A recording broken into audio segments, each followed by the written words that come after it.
afternoon, ladies and gentlemen, boys and girls, and children of all ages, because you're never too young to learn about property. It's my name is Kalima Sawani, and as always, welcome to the Coffee Chat brought to you by the SA Properties Investors Network. Where am I? Well, I'm in a property. So, what better space for you to learn about property than in an actual property?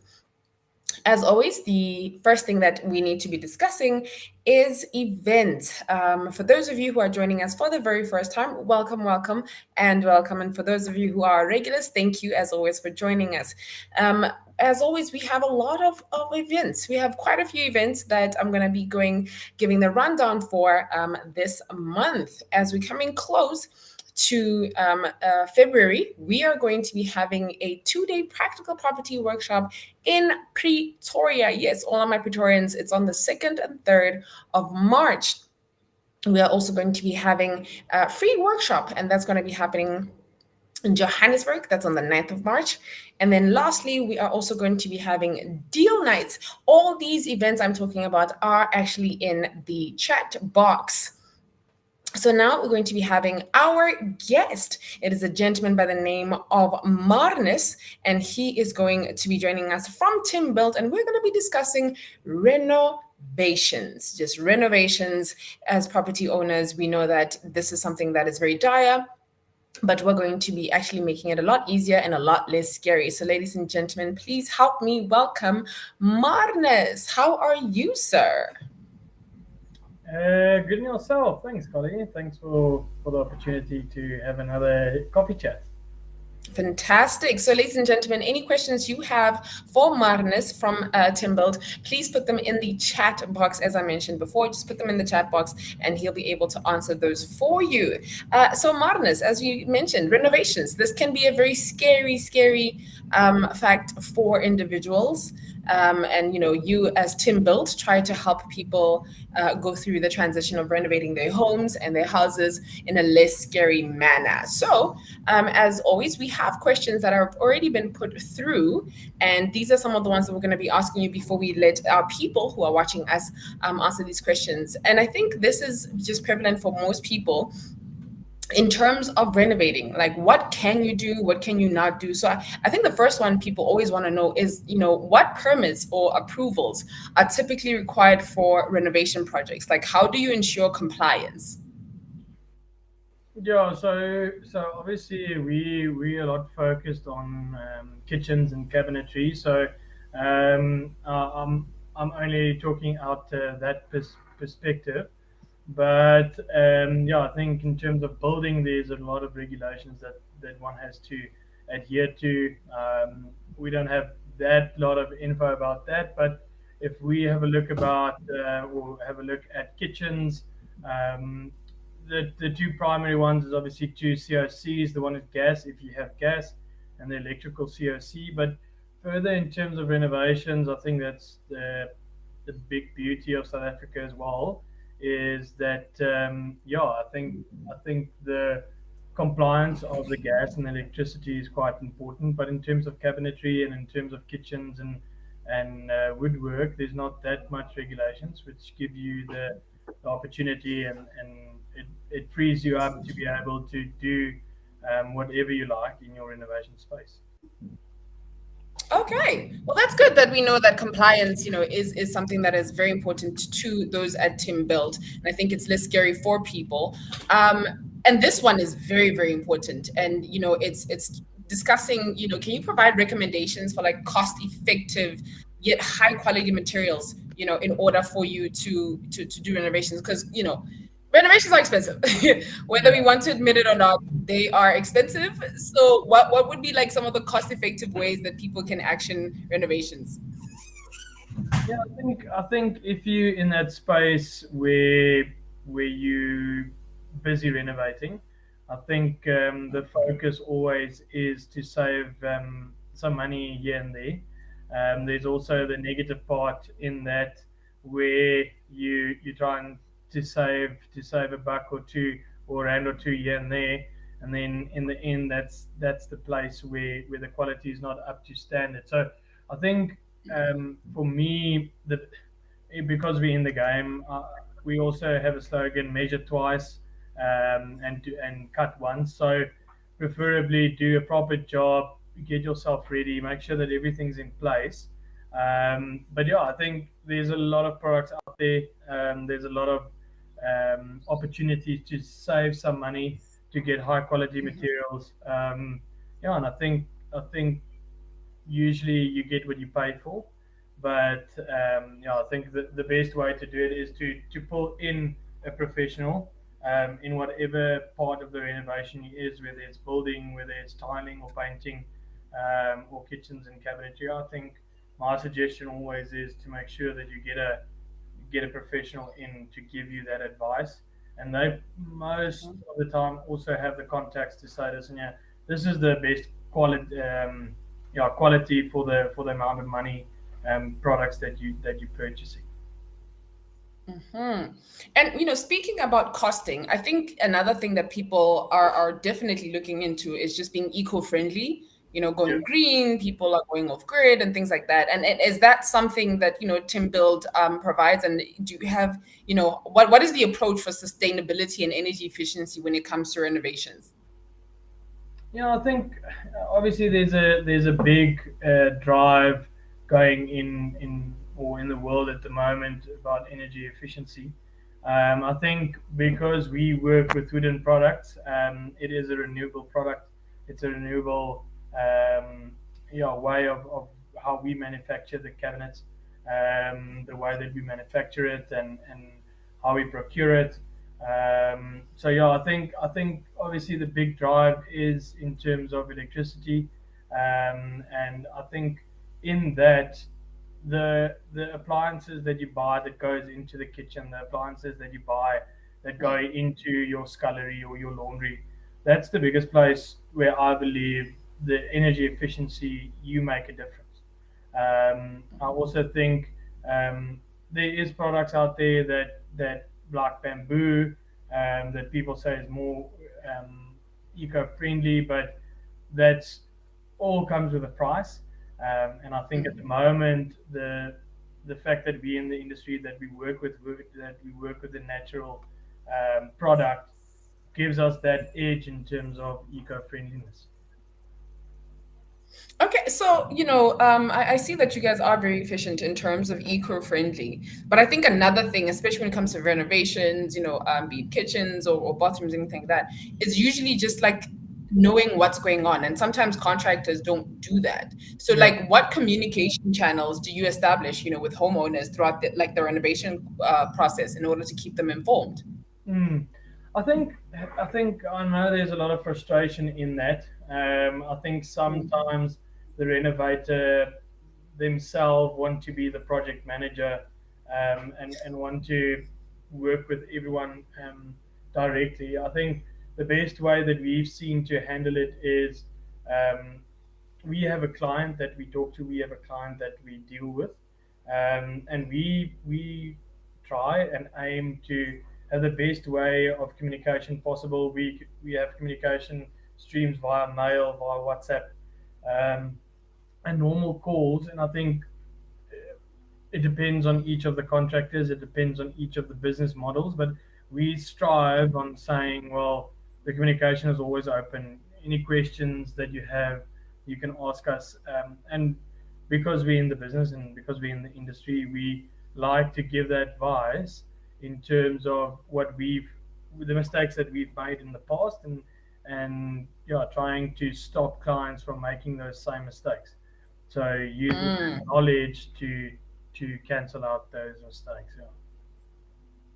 I think it's very important that you mentioned, from your mistakes, you then help the clients to avoid certain pitfalls. And that's like, a personal touch that Tim Build has. And we're already going to the chat box because we're already having some questions. And guys, please put your questions in the chat box. But Samke Ndlovu wants to know, what is usually the most expensive part of a property to renovate? Would it be the bathroom, the kitchen, or like something else?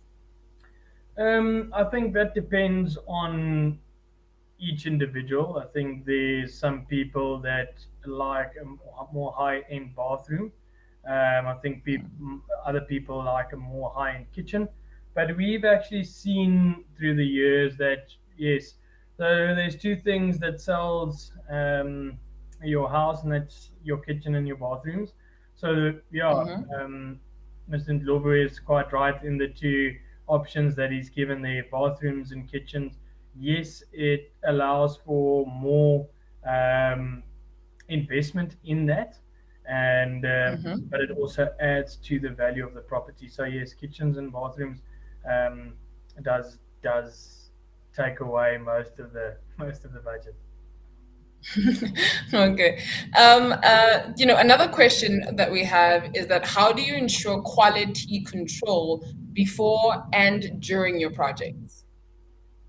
I think we have a certain quality that we want to keep up. So Mm-hmm. the quality control is done by us as individuals, us as salesmen, us as people that run the installations, that runs the manufacturing thereof. So we have a quality controller within our manufacturing facility that ensures that all of the parts and components are up to standard and up to the right quality. And then on time where it goes to installation, the installer himself is also part of the quality control measure, and on final inspection that would then fall on us as senior managers or senior directors in the company. Yeah. Mhm. Speaking of that, in terms of the chain of command and quality control, like in what ways do you collaborate with, like other architects and designers and subcontractors, like in order to ensure a cohesive and successful streamline? Do you guys do that? Yeah, we do. We do. We work with architects, we work with designers as well, and with subcontractors. So obviously, I think in terms of what the project is, but yeah. So we we mainly focus on working together with them. Also, we part of a or we subcontractor on the project as well. So the communication between the project Mhm. manager is also crucial in that.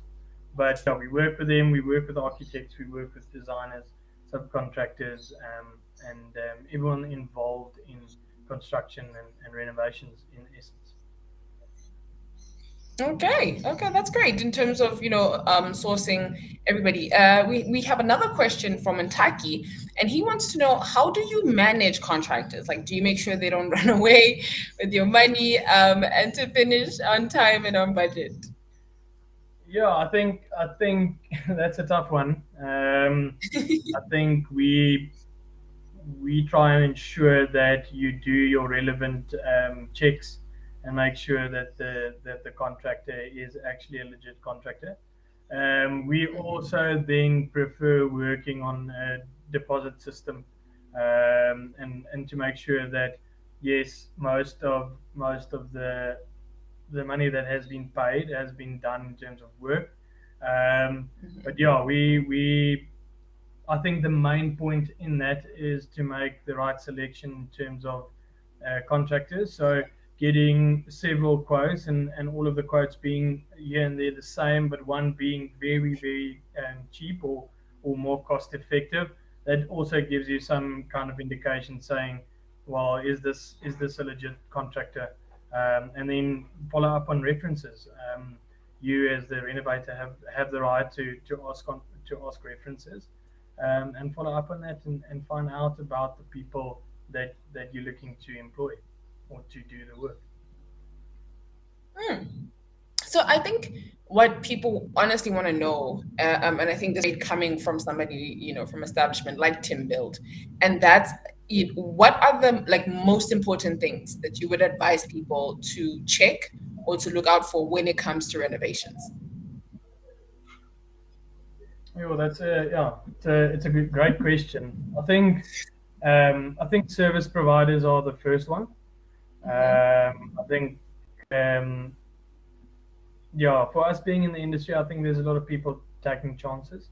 But I think if you're established company that's been in the industry for more than 10 or 15 years, and you're legit in what you do, you focus on your customer service, you focus on that, then Then I think in terms of renovations, that's probably one of the first things that I would suggest you to look for. Make sure that you have reliable, great subcontractors that will be able to do the job, that work together with the people, and someone that you can rely on, that you can trust in their knowledge as well. So that's the first thing that I would look for, and then yeah, to ensure that you measure correctly, and that you make sure that you don't make mistakes on site that are costly. Like I said, measure twice, cut once, and make sure that you prepared well for the project. Rather take time in preparing for it than rushing it off and only seeing mistakes halfway through. That's actually really great advice. And we have such a really good question from Taki, and he says, "Do you recommend having a project manager on site every day?" Um, Yes, I do. I think if you are this, or if you're the project manager, yes, I think if that's your renovation project, I believe to be there once you don't have to be there the whole day, but I believe being there once a day um, keeps you on track, keeps the people on track, and yes, then you can catch problems before they occur, and mistakes before they occur. So yes, my suggestion is to have a project manager in that and on the site, not the whole day or the full day, if that's the question. But yes, I think once a day to walk through, and yeah, actually, ideally in the morning before everyone starts, and then in the afternoon when they're finishing off. Okay, fantastic. And as we wrap up and we round it off, what would be your parting words, as somebody who is in renovations, who is in the industry, in terms of just like your parting words to individuals who are about to undertake renovations or are thinking about taking on renovations or installing, or even if it's a brand new home that they're going to be building, parting words be? I think and I relate to that as well. Is so the first thing is, so remember why you're doing it. I think sometimes you get halfway through and think, well, all of this has been such a waste of time. I'm tired. It's not nice to do all of this. It's putting a lot of stress on me. So I think to ensure that right throughout the project you remember why you're doing it, because you're only getting that sense of awe in the end when the project's done. But halfway through, just remember why you're doing it, and keep the end picture in mind.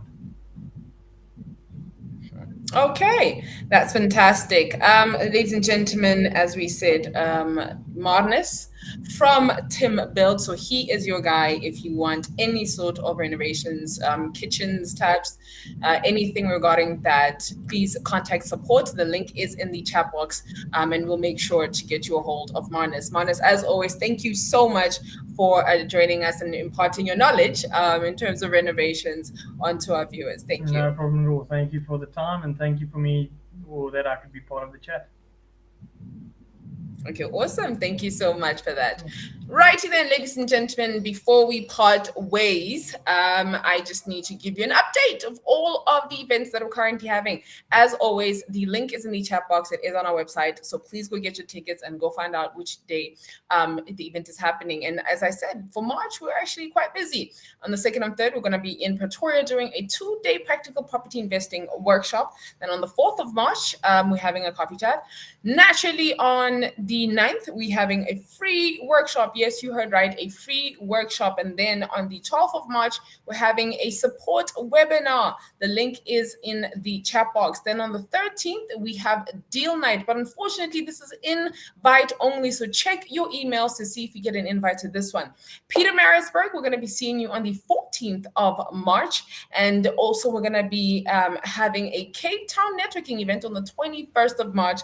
And lastly, we are going to be having a mastermind, and that is on the 26th of March. As I said, the link is in the chat box. So please, please, please just go out and check out our website. But from me to you, as always, I will see you